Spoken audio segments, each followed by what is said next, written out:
Hello, in this video I will be showing you how to make an invisible decrease with crocheting. So on our hook we already have a row of half double crochets which are made on top of a chain which start with a slip knot. Now I have different videos on all of those subjects on my channel, so please do watch those if you don't know how to do this. And now we want to make our next row just like normal, but we want to make an invisible decrease. So what we do is, like normal, we make a mock-up stitches, and with half double crochets it's either 1 or 2, and I personally prefer 2. So 1, 2, and then turn our work like normal. And now I'm going to be half double crocheting 3 like I normally would. So this is a half double crochet, another one, and another one. And then in our 4th and 5th we actually want to make a decrease, and we do this so that the next row has less stitches, or this row has less stitches than the one below this. And this is convenient if you maybe want to make a decrease because your sweater sleeve has to be bigger at the bottom than at the top, or you want to make a V-shaped collar. These are all situations where you want to decrease, and the invisible decrease doesn't make it obvious, so that it doesn't leave a gap in your work. So how we do this, or how I do this, I'd say, because this is, people do this different ways, and this is just how I do it, is I yarn over like normal, and I put my hook into the gap and pull through.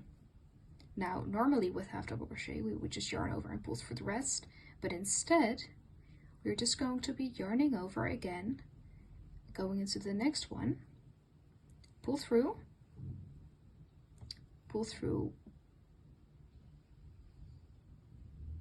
2, and just pull through the rest like this. And then I'll make the next one normal so that you can see the difference. So just like normal is pull through all. So here, as you can see, it does show a little bit bulky, but you can see that the bottom has 2 starts, but the top only has 1 stitch. So this one, it may look a little bit too confusing, but this one is for the one that we just made last, the normal one.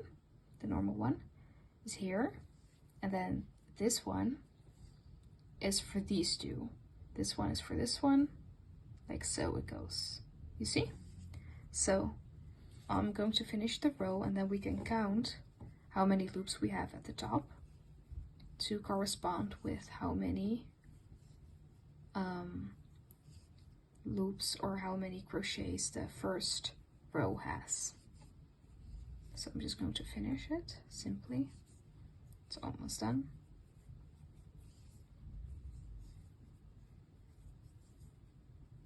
Like so. Then the last stitch is always a bit confusing. I always put it here at the top, this one.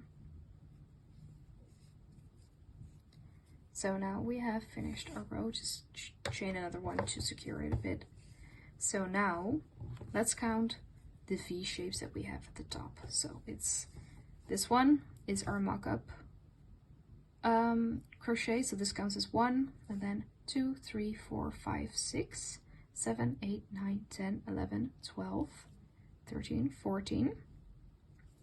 Then here at the bottom it's 1, 2, 1, 2, 3, 4, 5, 6, 7, 8, 9, 10, 11, 12, 13, 14, 15. So you can see that although it doesn't look like anything happened, there is a clear decrease. And you know, our crochet eye sees that this is a bit bulky here. If you were to flip it, it doesn't show that much, it just shows like normal. You can see this loop here, but you know, from a distance, or anyone that doesn't know how to crochet doesn't notice it. But you can see that it started with 2, but it just made 1 loop here at the top. So if you were to continue now, then this next row is going to be smaller than this one, and even kind of smaller than this one, because this decrease is still a bit bulky here. So that is how you invisibly decrease. So hopefully that helped, and hopefully it makes your projects look a bit neater than before.